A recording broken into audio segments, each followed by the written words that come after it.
evening, I'm Maciej Mikos and you're watching World Talks.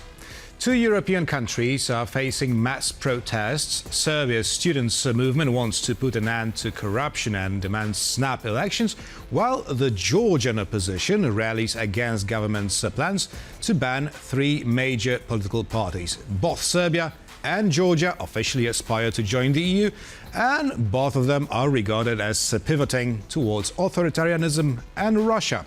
And to talk about it, we're joined by Ivana Stradner, Research Fellow at the Foundation for Defense of Democracies. Good evening. Good evening. Thank you very much for inviting me. Thank you for accepting it. Let's begin with Georgia. It's not the first time we've heard about plans to ban the opposition, but is it happening now for real? We're going to see what will happen, but I think it's very important to zoom out and to see what is happening right now, both, as you mentioned, in Georgia, but also in the Western Balkans, because it's a very, very similar pattern. So Georgia has been on the EU path, and this government has been working very hard to promote anti-EU path and to make sure to pivot towards Russia, but also to protect their own interests in the country that are aligned with their authoritarianism. As I've been following very closely what has been happening in Serbia, a very similar thing has been also happening in Georgia, with attacks on journalists, with attacks on free media, and attacks of NGO sector, filling the blank. So this is going to be a very important test for Europe, because of course this is not all coming from Russia, but it is definitely a big support coming from the Kremlin, who has been talking for a very long time that the West has been plotting a color revolution both in Georgia and Serbia. And this is going to be a very important test for the EU and the democratic values. Look, we love to talk about liberal international order, the EU democracy, promotion, the European Union values. But here is the thing.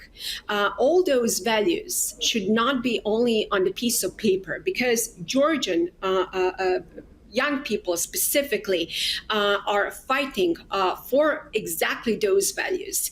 And I understand that for some policymakers in the West, they believe that they should not provoke a current government and also Russia, but it's exactly what Russia with its proxies in Georgia has been trying to show. Well, let's put this government as a pillar of stability so they do not escalate. This is a typical manipulation, so we should not fall for it. What is happening right now in Georgia and what is going to happen this weekend in Serbia will be consequential for the future of the EU, but also democracy. I understand that the West should support the Western ambitions of the younger part of the Serbian or Georgian society, but the question, at least in regard to Georgia, is whether the majority of Georgians want the country to stay on this path, well, towards Russia, obviously, or do they want it to be the pro-European one? That's the question. You're absolutely right. This is a big question. And the real question that we have to ask, how it got to be this way, that there are certain frictions within Georgia that do want to align with Russia, especially what Russia has been doing in the country for almost 2 decades. And, that brings me back, not to cry over the split milk, but how it got to be this way, because indeed the EU has not offered Georgia a very, very clear European Union support. And that's precisely my worry, why there are a lot of frictions, both in Serbia, but also in Georgia, who do not want their countries to be aligned with the EU. Now we have a soundbite from the Georgian fifth president, Salome Zurabishvili. She's talking about the ongoing protest, the protests that have been ongoing for the last year. Let's listen. Exactly 1 year has passed since October 26, 2024. 1 year since this government became illegitimate and has not been able to find legitimacy in any way. What has been demonstrated over this year is that, first of all, there is solidarity, unprecedented solidarity within the society and among the Georgian people. It is enough to see how quickly assistance is being gathered for fines, so that no one is left defenseless in the face of this injustice. So that our team can hold out a little longer. Soon there will be a real and final victory, new elections, a new society, and a new political space, which we truly need.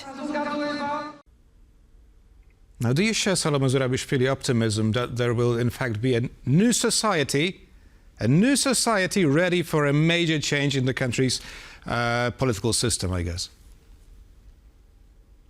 I mean, it's still, up to debate what will happen there, because it has been like a 1 year of constant protests with very little changes so far. I do not know, certainly what is going to happen within the coming days, weeks, or months in Georgia. But what I can tell you is that I'm very concerned, given, how Russia has been working very hard via proxies over there, but also proxies who want to protect their own nationalistic interests and to stay in power, to make sure that Georgia is not part of the West. And it's really sad to see that the EU, that is so rich and so big, is not able to help people in Georgia to accomplish their EU dreams. So I like, optimism within the country, but it's really past time for the West to do something about that. Whether, it's further sanctions, whether it's a further support. But again, the real question here is how it got to be this way, and that we should not repeat the same mistake, because the war in Ukraine, it's not only about Ukraine. Putin has been working very hard to show that the West is a paper tiger. Putin didn't win in Moldova's latest elections, but we are still not out of the woods yet in Georgia and in the Western Balkans. And that's why that's something that we need to pay attention to. All those optimistic words are great. I'm glad to see a lot of optimism towards the EU, but we also have to acknowledge the ugly truth, as you mentioned, that there are still forces within the country that do not want the country to be closer to the West. And one thing that Russia has been, quite successful over the past few months, launching constant influence operations about that the West is not serious, that the EU enlargement is not serious, and their favorite campaign that the West is plotting a color revolution in Georgia. Oh, well, Georgia clearly has fallen out of the pro-European path. Belgrade still says Yes. they wanted to join the bloc as intended. Now, the question is, it's also something that you have mentioned before. The question is whether the EU could turn a blind eye to the mass protests in Georgia in order, to keep the country on its officially pro-European path, because we don't know what may happen in case of snap elections in Serbia, right? Who may take power over from Alexander Vucic? So first things first, I actually would also offer not such an optimistic approach towards Serbia and the EU path. While the President Vucic often loves to say that he prefers EU path, it is because he needs the EU money. But he's very much aligned with Russia and China. And more importantly, he also wants to preserve his power so the EU itself does not suit his interests. The same thing, with Georgia. That's why, whoever believes that it will be so easy to move Georgia towards the EU after massive propaganda is sorely mistaken. It requires some very, very costly work and stepping outside of the EU comfort zone. So going back to Serbia, to compare it with Georgia, protests in Serbia are not about the EU. They are not about the West. They are purely about anti-corruption, especially as the country acknowledges 1 year of the collapse of Canopy that killed 16 people. And people are gathering in the city of Novi Sad and other cities to mark the first year anniversary. And protests are actually growing in number.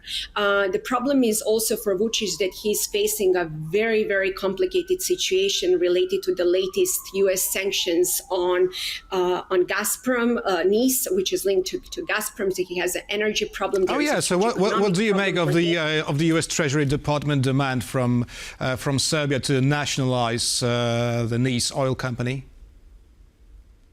So to begin with, people were surprised, to see that the U.S. imposed sanctions, but President Trump has been, giving Vucic multiple opportunities to fix the gas sector in Serbia. But the problem is that Nice, which is linked to Gazprom, is Russia's center of gravity in the Balkans. So another, very pessimistic approach towards that, it will not be fixed anytime soon because Russia is not willing to give up its most powerful blackmailing weapon that it has in the Western Balkans. So, of course, President Vucic has been trying to sort it out, this issue, through Russia, through other countries, including through the EU. But I do believe that this will cause a lot of internal problems for him. And that's, the result of him trying to sit on several different chairs at the same time between China, Russia, and the West. So it didn't work, and now there are consequences. But make no mistake, the protests that are going to happen, continue to happen also this weekend, are going to put President Vucic on the defensive because his authoritarian ruling for the past few years has really caused a lot of problems, just like in Georgia. Huge human rights issues and violations, free speech that is absolutely undermined over there. And just like in Georgia, that Russia has been pushing for a so-called color revolution narrative coming from the West. Even Russian intelligence has been pushing a similar narrative in Serbia. The good news is all pro-Western people, both in Georgia and Serbia, do not believe in such narratives. But that's not the purpose, who they're targeting, because their targeting audience are those that are pro-Russian, very nationalistic. So once again, I apologize for not bringing more optimistic analysis, both on Georgia and Serbia in the short run. But I truly hope that the EU in particular is not going to continue with their carrots, because it's past time to deliver some sticks to put authoritarian leaders in both countries on the defensive. Maybe the future will surprise you positively. Ivana Stradner, a research fellow at the Foundation for Defense of Democracies, was our guest this evening. Thank you very much. Thank you. And thank you for watching, and stay with us for more interviews here on TVP World.